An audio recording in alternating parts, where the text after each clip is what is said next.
Hi, my name is Mary Weahkee. I'm with the Office of Archaeological Studies here in Santa Fe, New Mexico, Department of Cultural Affairs, Center for New Mexico Archaeology. And I'll be doing float samples. And what I'm doing today is I am floating soil samples from different archaeological sites. This one happens to be from the racetrack out in Santa Fe at the Santa Fe, I think it's Downs, is what it used to be called. It's a property owned by Weahkee Pueblo. So part of doing floats is to collect any root samples. Float means anything that doesn't float to the bottom of this water here that I'm getting ready to sample will float to the top, and that's what I want to collect. So when the scientists in the back can identify what plant samples, roots, whatever else comes up, charcoal samples, corn even, beans, anything that floats to the top. So it's real important to have that in the when we're doing scientific analysis. So what I'm going to do is I have my measuring cup here, and I measure 1 liter of soil into this, and I'm doing 1 liter at a time. I don't do more than 1 liter. So I'm going to go ahead and pour this in to my line.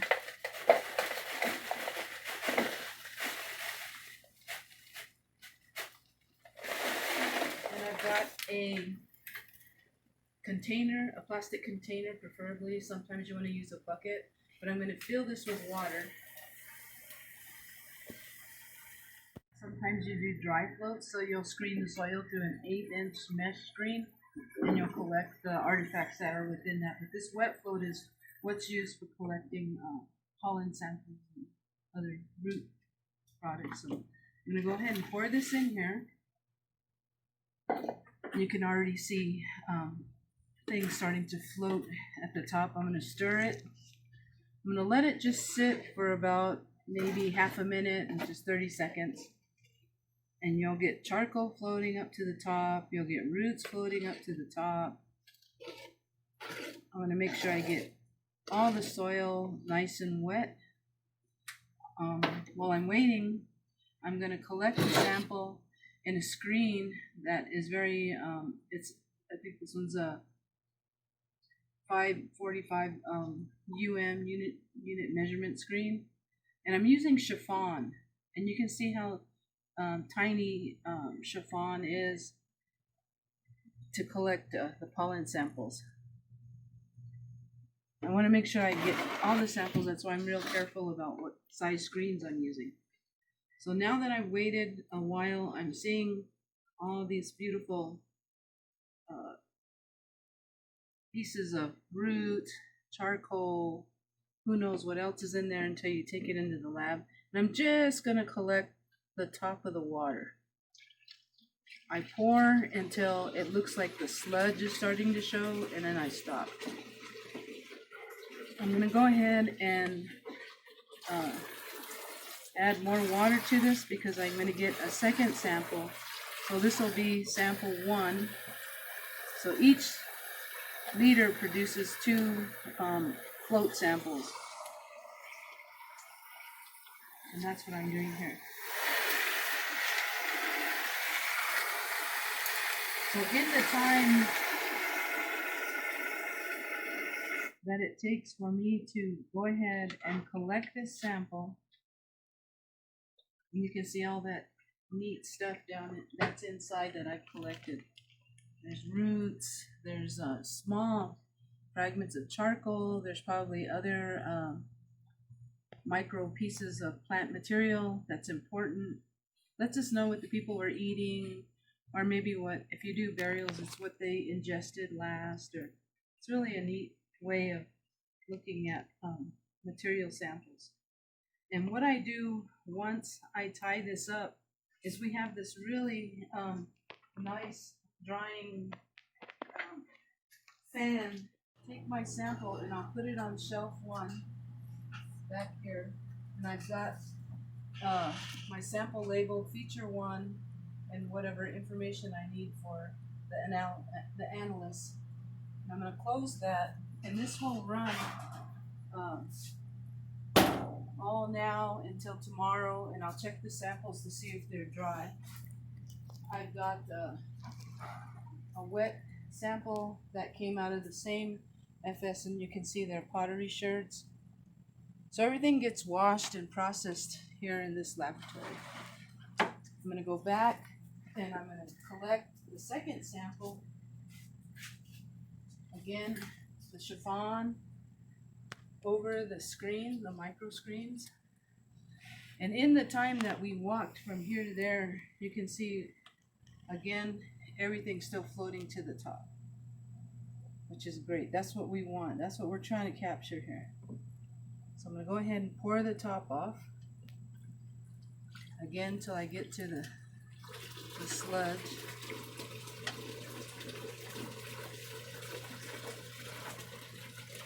And you can see the roots, charcoal.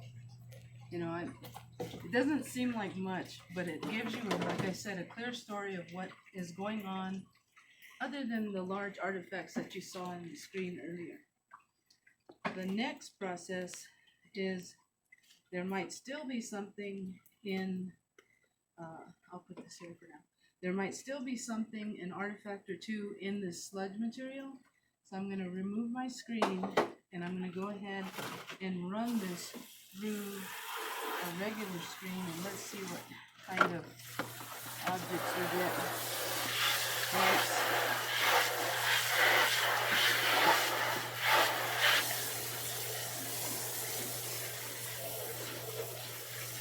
Doesn't look like much.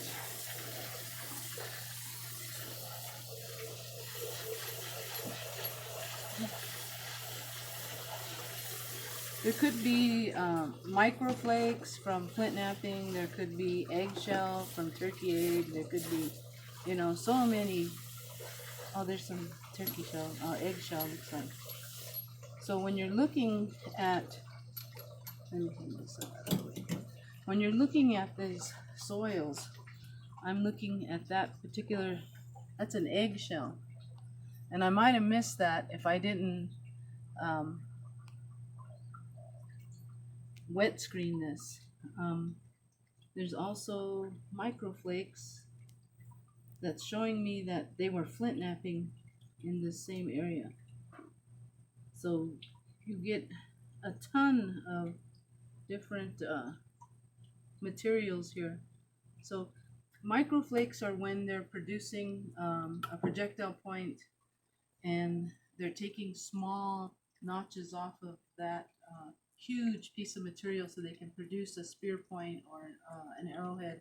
And you get these tiny flakes that will go through the screen. But because we're using such fine screens, I'm able to collect those microflakes, which is important because it's a source of material where they're gathering the material to make that projectile point, or there is someone trading it in. How far do they have to go for the samples? Sometimes they're out of the river, sometimes they're from the natural source up in the mountains. So a lot of interesting things come out of floats. And you know, everyone says, why are you collecting dirt? Because the dirt tells a story in itself. So once all of this is said and done, and I'm gonna be screening the. There's still about maybe another liter of soil left in this bag. So this bag will get screened through another 1/8" screen, and I'll collect all the artifacts within that bag. But for right now, the wet is done, and this will be dry floated. So I'll take a 1/8" screen and go outside and just shake it in a bucket and collect whatever material's out there. So dry screen this.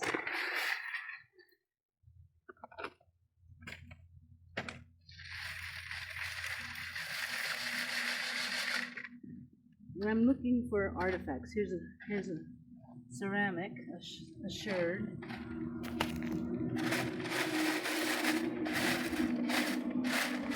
So that's good. Got that out of it. I can collect charcoal samples. This is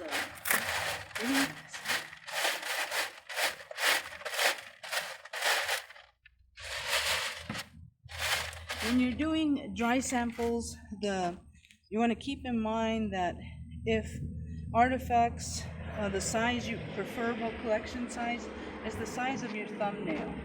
So this is an excellent piece to collect.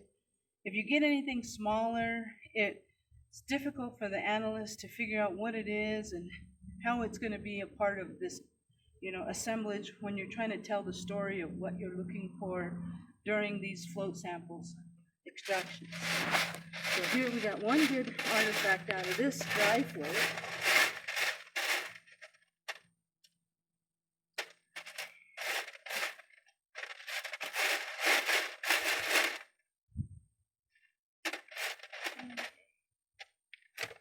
So I don't throw my bag away because my bag says what this float is. It's FS2, which is the sample, and it's put into the computer so that when it goes from one analyst to another, we're all on the same page. The LA number is the site. This is out of a feature, so that's important. That means that there was a special, maybe it was a housing structure, maybe it was a burial. So feature number means that whatever this soil came from was special. And this is just the LA number, the cost center number, who is, asking for this particular sample.